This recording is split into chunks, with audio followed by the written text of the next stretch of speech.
The first thing I remember is the way the cabin went quiet before anyone said my name. Not the peaceful kind of quiet, either, more like that pause right before a glass hits the floor. You know it's coming, you just don't know how bad it's going to be. I was already seated, buckled in hoodie on earbuds halfway out, mind drifting. Then a voice cut through the air. "Sir, I'm going to need you to step out of that seat." Loud enough for everyone to hear, calm enough to sound justified.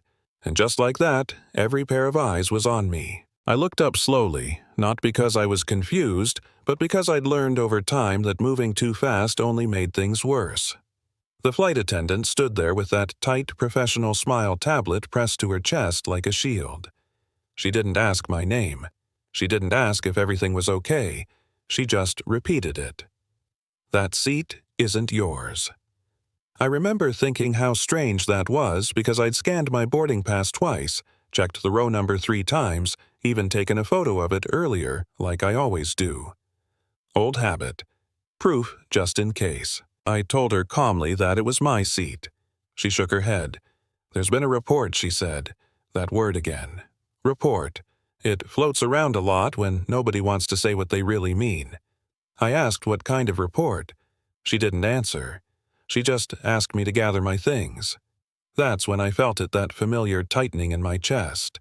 Not panic. Recognition.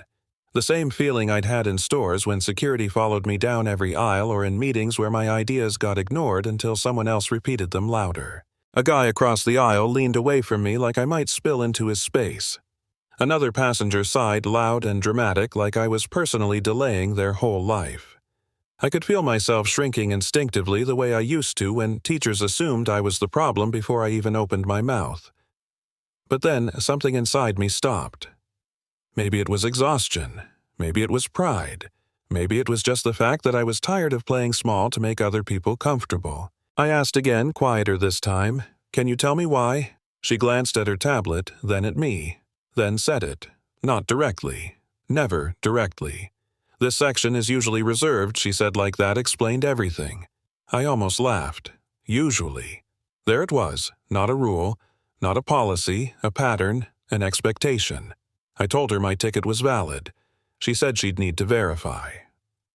The verification took longer than it should have, and while she tapped at her screen, I felt the room decide who I was without my input. That's when another attendant showed up, older, more confident, the kind of authority that comes from never being questioned. She didn't look at my boarding pass at all. She just looked at me and said, "Sir, let's not make this difficult."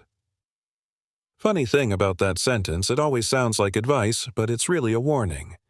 I told her I wasn't trying to be difficult. I was trying to stay where I belonged. Her lips pressed together. "We can resolve this once you step aside." That was the moment, the choice. Step aside, disappear quietly. Let the story end without a scene. Or stay. I stayed. I said, "I'm not moving until you explain what's wrong." You could hear a pin drop. Someone behind me muttered something about people these days. The older attendant's face hardened. "If you don't comply, we'll have to escalate." There it was again.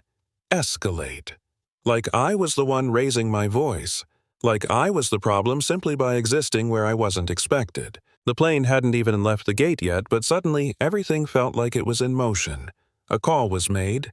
A delay announced. People groaned. I stared straight ahead, hands folded, heart pounding, but steady.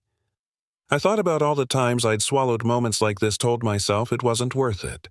All the times silence felt safer. But safety had never really protected me, had it? It had just made things easier for everyone else. We rolled back to the gate. That's when the real tension set in.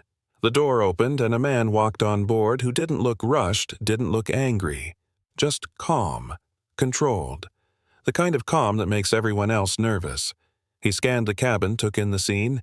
Then his eyes landed on me. Not like I was a problem. Like I was a person. He asked one question. "Are you okay?" I nodded. That almost broke me. Being asked instead of told. It mattered more than I expected. He turned to the attendants and asked what was going on. The answers came out clumsy, rehearsed.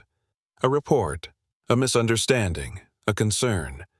He listened without interrupting, then asked something simple. What rule did he break? Silence. You could feel it stretch. Finally, the older attendant said it barely above a whisper. He didn't look like he belonged here. The words hung there ugly and undeniable. The man nodded slowly like he'd been expecting that. He introduced himself not with a title, just a name. He asked me to stand, not to leave, just to stand. We walked off the plane together past rows of watching eyes, past phones suddenly pretending not to record. In the jet bridge away from the audience, he laid it out clearly. My ticket was valid. My ID matched. There was no violation, no reason, just assumption. Consequences followed fast after that. The attendants were pulled aside. Supervisors appeared. Voices lowered. Authority shifted. It was strange watching people who'd spoken to me like I was nothing suddenly struggle to find the right words. I wasn't enjoying it. That surprised me. I thought I would. Instead, I felt something else. Relief. Not because I'd won, but because the truth was finally loud enough to be heard. When we reboarded, the cabin felt different. Quieter, but not hostile. Curious. Respectful even. I sat back in my seat, the same seat I'd never left. A woman across the aisle leaned over and whispered, "I'm glad you didn't move." I smiled, small but real.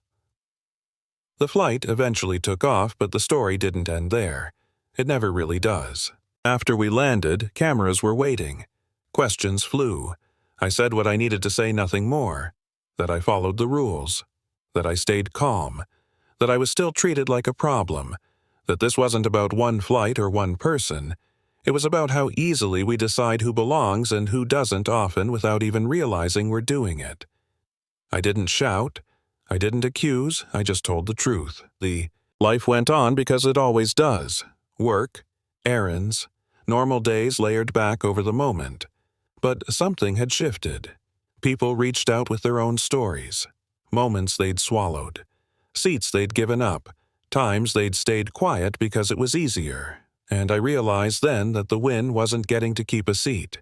The win was refusing to disappear. Refusing to accept a version of myself someone else invented because it fit their comfort. I still fly. I still walk into rooms where I'm underestimated.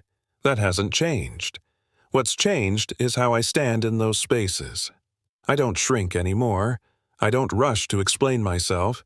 I don't move just because someone expects me to. And that makes people uncomfortable sometimes. I'm okay with that now. So here's my question to you. What would you have done? Would you have stood your ground, knowing it might get messy, knowing everyone would be watching? Or would you have stepped aside and told yourself it wasn't worth the trouble? And maybe more importantly, how many times have you seen this happen to someone else and said nothing? Drop your thoughts in the comments. I want to hear your stories, the moments you spoke up and the ones you wish you had. If this story made you think, like the video, subscribe for more, and remember this.